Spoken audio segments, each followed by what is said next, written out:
ഓം നമോ ഭഗവതേ സായീശ്വരായ. ശ്രീ സത്യസായി ഭാഗവതം. സായീശ്വരായ വിദ്മഹേ.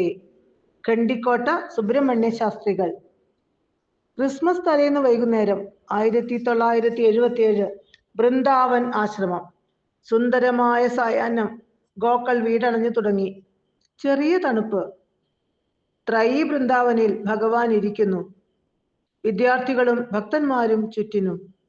അതീവ പ്രേമത്തോടെ ഭഗവാൻ സുബ്രഹ്മണ്യ ശാസ്ത്രികളോട് അരുളി, ബംഗാരു, സംസാരിക്കൂ. ആ വാക്കുകൾ സുബ്രഹ്മണ്യ ശാസ്ത്രികളുടെ ഹൃദയത്തിൽ പ്രേമത്തിൻ അലകൾ ഉയർത്തി. ഹൃദയത്തിൽ എന്തൊക്കെയോ ഉയരുന്നു. മനസ്സിൽ വർണ്ണങ്ങളുടെ പ്രഭാപൂരം.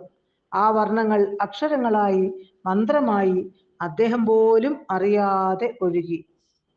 ഓം സായീശ്വരായ വിദ്മഹേ സത്യദേവായ ധീമഹി തന്ന സർവ പ്രചോദയാത്.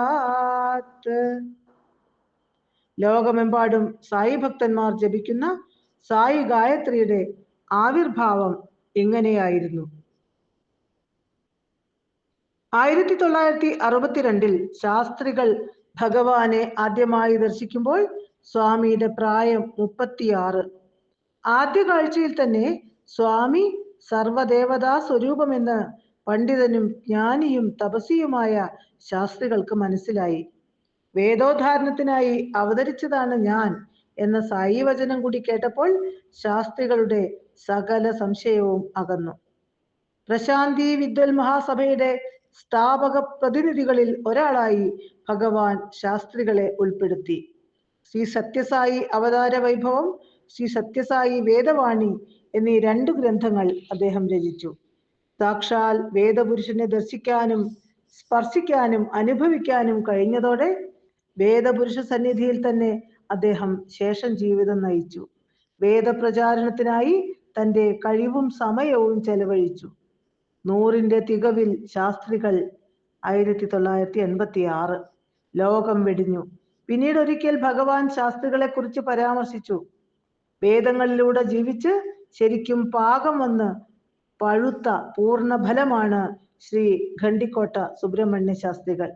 100 വർഷം ധന്യമായി ജീവിച്ചയാൾ. ഉപനിഷത്തിന്റെയും വേദങ്ങളുടെയും ശരിയായ താല്പര്യം നന്നായി വിവരിക്കാൻ കഴിയുന്ന പണ്ഡിതൻ. വിജയനഗരം പണ്ഡിത സഭയിലെ കീർത്തികേട്ട ജ്ഞാനി. ആന്ധ്രാപ്രദേശിലെ മികച്ച വേദപണ്ഡിതൻ കൂടിയായിരുന്നു ശാസ്ത്രികൾ.